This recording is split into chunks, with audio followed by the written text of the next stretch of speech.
Hi class 11, this is the third poem of your Hornbill book, The Voice of the Rain by Walt Whitman.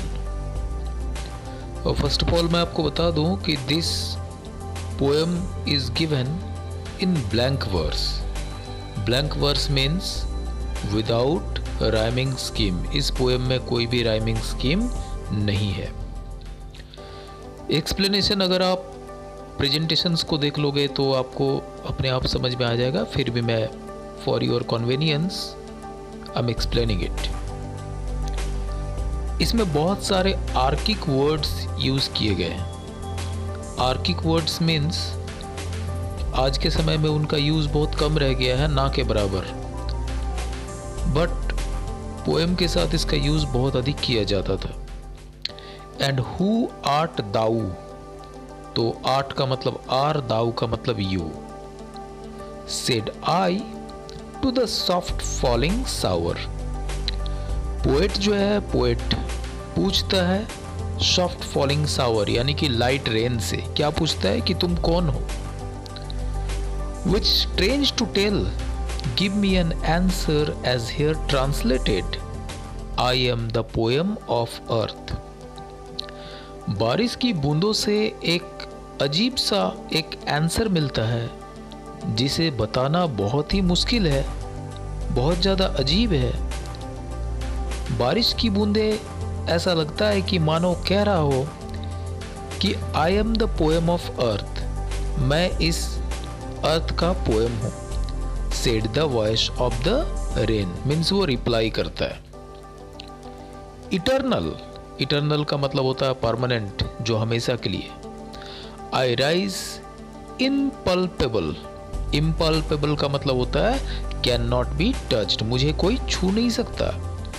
Out of the land and the bottomless sea, मैं इस दुनिया के बाहर हूँ और मेरा जो आविर्भाव होता है वो बॉटमलेस सी यानी कि एंडलेस सी से होता है. Upward to heaven, whence vaguely formed altogether changed and yet the same. फिर ये कहता है कि ये ऊपर आकाश की ओर चढ़ती है, वहाँ इसे एक अन्य रूप मिल जाता है और ये पूरी तरह से बदल जाती है. फिर भी यह वही रहती है. फिर यह संसार के सूखे प्यासे छोटे छोटे कणों तथा रेत की मिट्टी की परतों को नहलाने के लिए नीचे आती है. इसलिए लाइन दिया हुआ है, I descend to lap the droughts atomies dust layer of the globe and all that in them without me were seeds only latent and unborn. तो यहाँ पे जो है रेन वो अपनी खूबी को बताता है. वो कहता है कि वो मतलब वर्षा उन बीजों को नया जीवन प्राप्त करने में सहायता करती है जो जमीन की परतों के नीचे छिपे तथा अजन्मे पड़े हुए हैं. तो यहाँ पे जो वर्ड हम लोगों को मिलता है लेटेंट, लेटेंट का मतलब होता है हिडन यानी कि छिपा हुआ.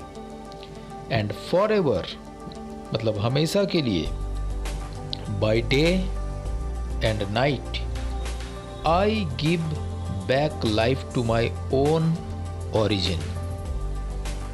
वर्षा यहाँ पे ये भी कहता है कि वर्षा की ये विधि प्रोसेस लगातार है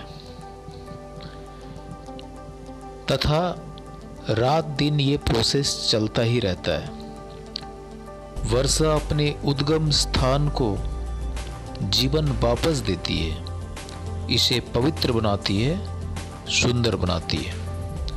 तो इसलिए यहाँ पे ये लाइन जो दिया गया है कि and for ever by day and night I give back life to my own origin and make pure and beautify it. Beautify का मतलब होता है टू मेक ब्यूटिफुल.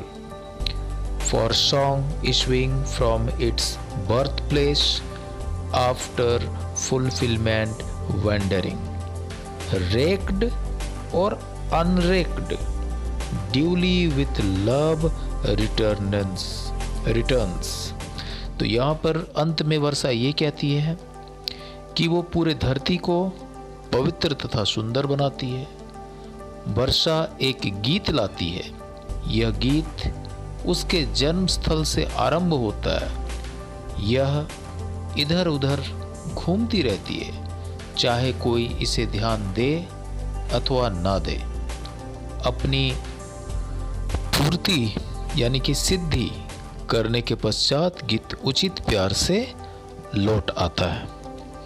तो यहाँ पर फिर से हम लोग कुछ वर्ड्स को हम लोग देख ले, जिसमें हम लोग को सबसे पहले मिलता है फुलफिलमेंट, जिसका मतलब होता है अकम्प्लिशमेंट यानी कि पूर्ति।